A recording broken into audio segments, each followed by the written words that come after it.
The lottery is one of the only businesses where customers will lose, come back, and then call it entertainment. Every year, people spend millions of dollars trying to flip $2 into a new life. That's the whole pitch. A house paid off, a bank account you don't need to check anymore, and a job you don't need to respect.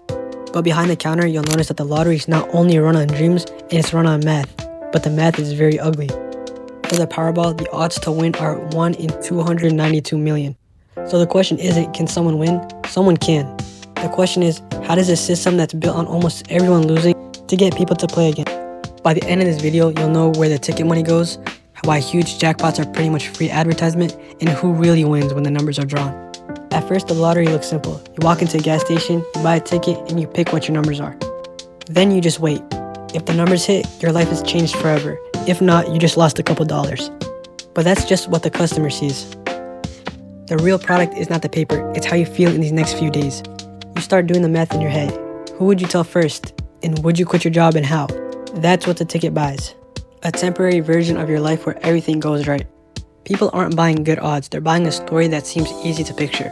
So to understand the lottery, you need to understand the ticket. Before the numbers are even drawn, the money already has places to go. Across traditional US lottery games, the North American Association of State and Province Lotteries says about 65% of sales goes back to players as prizes, about 24% goes back to public benefactories, about 6% goes to retailers, and about 5% supports lottery operations. So when people say lottery helps fund public programs, they're not making that up. A portion of that money can go directly towards education, local aid, federated programs, environmental programs, and other public uses depending on the state. But that framing also hides an uncomfortable truth. That money has to come from somewhere, and most of it starts with people buying tickets that they'll never cash. That's what makes the lottery such a strange business. If you are the state, it's revenue. If you are the retailer, it's foot traffic. And if you're the player, it's a dream. It's the same ticket, 3 completely different incentives. Retailers are one of the quiet winners of the system. Gas stations and convenience stores are not only selling lottery tickets because they're emotionally invested in your dream house. They sell it because those tickets bring people through the door. And once you're inside, you might buy something else. Gas, a drink, a snack, coffee, another ticket. That's why lottery displays are usually right next to checkout. You're already paying, you see the jackpot, and the price is small enough not to think too hard about it. The why not moment is the business. Because one person saying why not is nothing, but millions of people every week turns into some serious money. The lottery does not need every player to be obsessed. It just needs enough players to casually throw in a few dollars and come back later.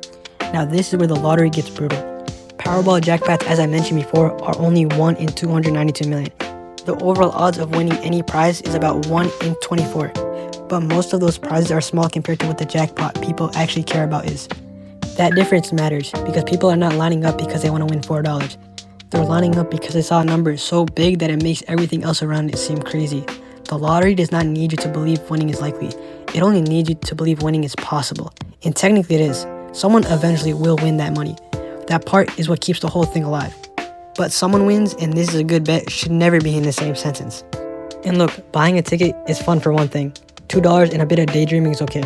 But if your actual financial plan starts with, when I hit the Powerball, that's a sign you're not on the right track in life. But that's what makes the lottery so effective. It gives people a version of hope that does not require a plan. No business, no investing, no patience, no effort, just one ticket. The lottery gets stronger when the jackpot gets ridiculous. A normal jackpot is easy to ignore. But when that number gets so huge it becomes news, it shows up on TV, it's posted online, it's signs outside the gas station, people who never start talking about it, talk about it. That's when the loop begins.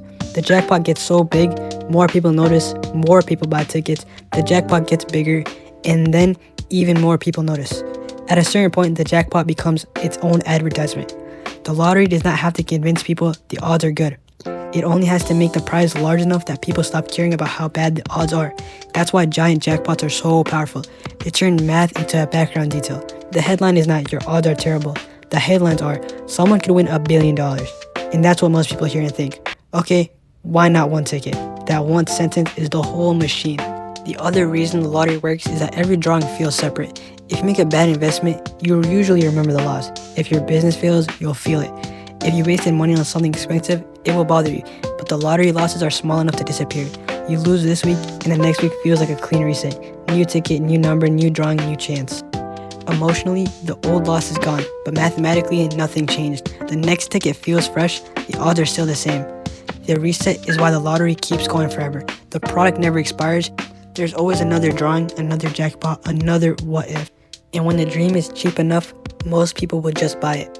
So you're asking who really wins the lottery? First of all, the jackpot winner. Obviously, that person is the example everyone else imagines, but they're also the exception the entire system is built around. Second, the state. It gets a revenue stream that can be connected to public programs. Third, retailers.